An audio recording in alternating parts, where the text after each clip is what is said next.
जो लोग बचत की आदत का मजाक बनाते हैं वही लोग मुसीबत में दूसरों के सामने हाथ फैलाते हैं।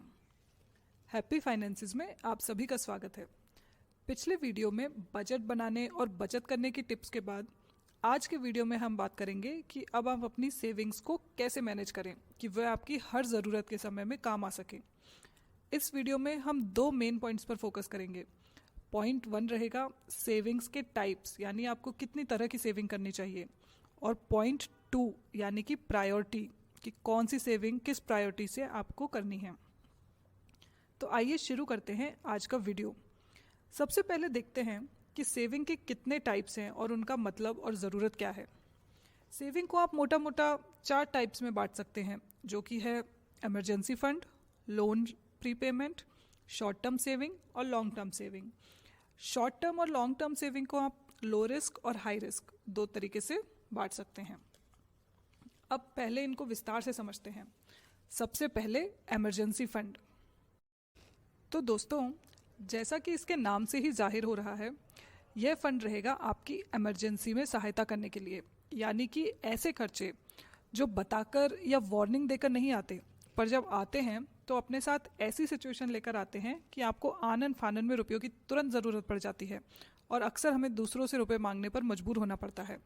जैसे कि मेडिकल इमरजेंसी, नौकरी छूट जाने पर, या किसी पारिवारिक परिस्थिति के कारण, या बिजनेस में नुकसान होने पर हमें तुरंत पैसों की ज़रूरत पड़ती है। और ऐसी सिचुएशन में आपको किसी के आगे मदद मांगने की ज़रूरत ना पड़े, इसके लिए आपको अपना इमरजेंसी फंड समय रहते बना लेना चाहिए, जिससे कि आप हर सिचुएशन में फाइनेंशियली स्टेबल रह सकें। अब इसके लिए आपको पता रखना है कि आपके हर महीने का खर्च कितना है, और फिर उस अमाउंट का 6 गुना राशि इमरजेंसी फंड में जमा करनी है। यानी अगर आपके महीने का खर्च है 20,000 रुपये, तो आपको 20,000 इंटू 6 यानी 1,20,000 रुपये अपने इमरजेंसी फंड में बचा कर रखने हैं। और अगर आपको अभी नहीं पता कि आपके मंथली एक्सपेंसेस कितने हैं, तो अपनी इनकम का 6 गुना आपको इमरजेंसी फंड बनाना पड़ेगा। यानी कि अगर आपकी इनकम 30,000 रुपये है, तो आपको 30,000 इंटू 6 यानी 1,80,000 रुपये अपने इमरजेंसी फंड में रखने चाहिए। अब सवाल ये उठता है कि इस इमरजेंसी फंड को हमें रखना कहाँ है। तो यह फंड आपको इस तरह रखना है कि ज़रूरत पड़ने पर आप तुरंत इसे इस्तेमाल कर सकें, जिसके लिए वैसे तो सबसे अच्छा ऑप्शन आपका सेविंग अकाउंट ही है, पर यहाँ इतने बड़े अमाउंट पर आपको इंटरेस्ट अच्छा नहीं मिलेगा। इसलिए इस फंड को आप 2 भागों में बांटकर 70% हिस्सा फिक्स डिपॉजिट यानी एफडी में रखें और 30% हिस्सा अपने सेविंग्स अकाउंट में रखें। इससे आपको इंटरेस्ट में भी नुकसान नहीं होगा और छोटी मोटी इमरजेंसी में एफडी तोड़वाने की ज़रूरत भी नहीं पड़ेगी। Type second, loan prepayment. दोस्तों, क्या आपने कभी अपने लोन को समय से पहले चुकाने के फ़ायदे पर गौर किया है? अगर नहीं, तो आज से ही शुरू करें और देखें कि लोन जल्दी चुकाने से आप अपने आप को भारी भरकम ब्याज के बोझ से कैसे बचा सकते हैं। आजकल आपको गूगल पर लोन या ईएमआई कैलकुलेटर आसानी से मिल जाएंगे, जिस पे आप अपनी लोन अमाउंट, टेन्योर और इंटरेस्ट रेट आसानी से देख सकते हैं।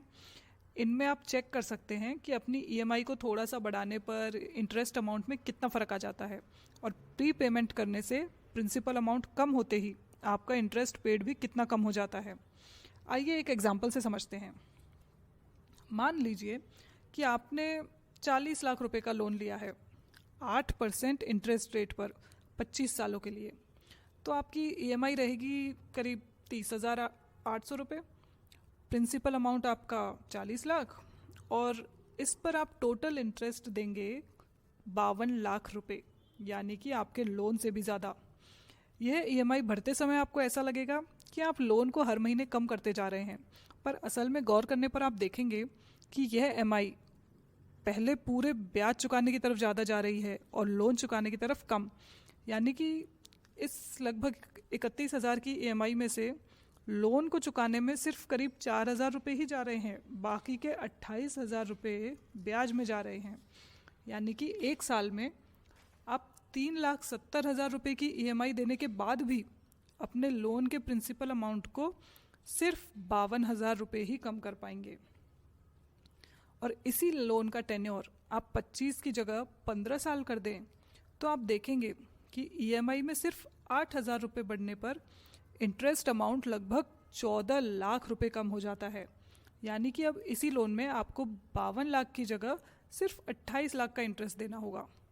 इसलिए शुरुआत में ही आप टेन्योर को जितना कम रख सकते हैं उतना कम रखें। आइए अब देखते हैं कि इसी लोन में प्री पेमेंट करने का असर क्या पड़ेगा।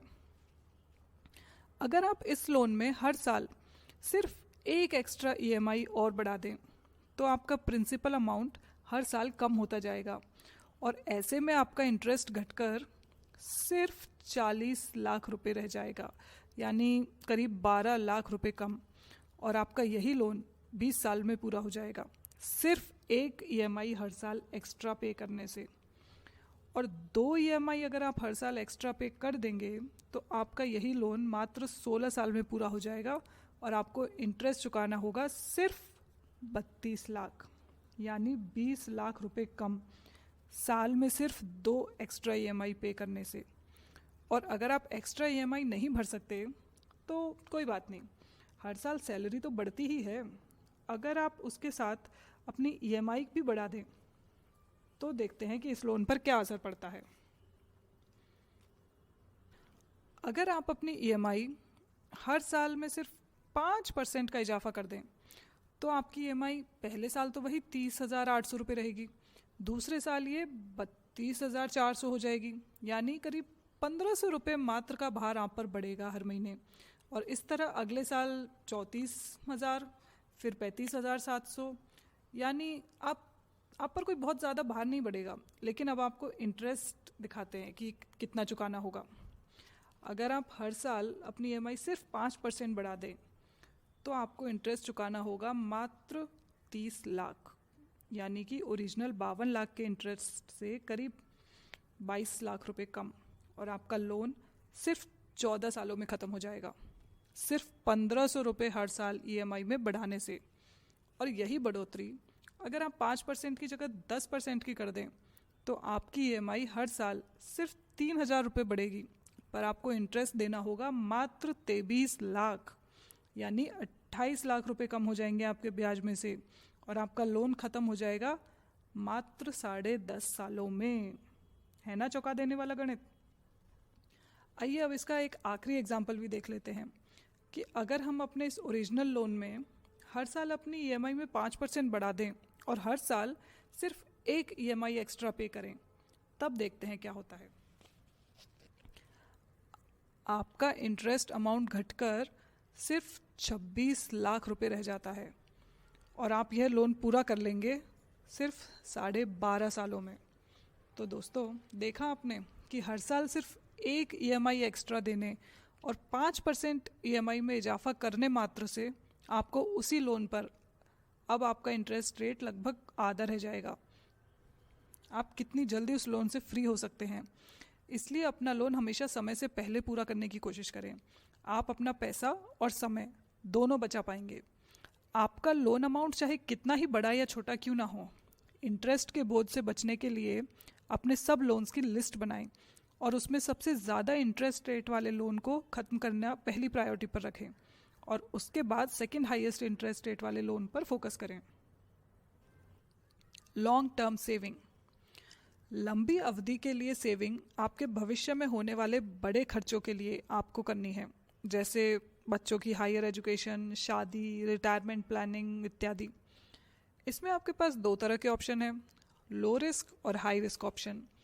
लो रिस्क ऑप्शन जैसे एफडी, आरडी, पीपीएफ, एनपीएस और अन्य गवर्नमेंट स्कीम्स, और हाई रिस्क ऑप्शन जैसे एसआईपी, इक्विटी यानी शेयर मार्केट। इस सेविंग का पैसा आप लो रिस्क और हाई रिस्क दोनों तरह के ऑप्शंस में बांटकर अच्छा इंटरेस्ट पा सकते हैं, जिससे आपकी सेविंग समय के साथ बढ़ती रहे। और 4th एंड लास्ट ऑप्शन है शॉर्ट टर्म सेविंग्स। इसमें आपको उन ज़रूरतों को पूरा करने के लिए बचत करनी है जो आपको निकट भविष्य यानी 1 से 3-4 साल या 5 साल के अंदर ही ज़रूरत पड़ेगी, जैसे बच्चों की पढ़ाई, कार, घूमने जाना, ये सब। इसमें भी आप लो और हाई रिस्क में अपने पैसे सेव कर सकते हैं। दोस्तों, यह सब सुनकर आप कहेंगे कि इतने सारे तो पैसे बचते ही नहीं हैं, तो ये सब इतनी तरह की सेविंग कैसे करेंगे आखिर। तो घबराइए नहीं, ये सब आपको एकदम से शुरू नहीं करना है। या आपको धीरे धीरे अपनी सेविंग्स पर फोकस करते हुए एक एक करके शुरू करना है। जैसे सबसे पहले आपको अपना इमरजेंसी फ़ंड बनाने की तरफ ध्यान देना है, और जब ये फ़ंड लगभग 50-60% पूरा हो जाए तब आपको बचत का एक हिस्सा तो इमरजेंसी फ़ंड में कंटिन्यू करना है और दूसरा हिस्सा लोन फ्री करने की तरफ लगाना शुरू करना है। और जब आपका साल में कम से कम एक EMI एक्स्ट्रा देने का समन्वय अच्छे से हो जाए तब आपको अपनी बचत को एक और हिस्से में बांटना है जो आपके शॉर्ट टर्म और फिर लॉन्ग टर्म सेविंग की तरफ जाने लगेगा। और इस तरह एक एक कदम से आपको अपनी सेविंग्स को आगे बढ़ाते जाना है, जिससे कि आपकी हर ज़रूरत में आपके काम आ सके और आप किसी भी हालात में फाइनेंशियली तैयार रहें। तो दोस्तों, आज का वीडियो यहीं ख़त्म करते हैं और अब हम आपसे मिलेंगे अपने अगले वीडियो में। सब्सक्राइब करना ना भूलें।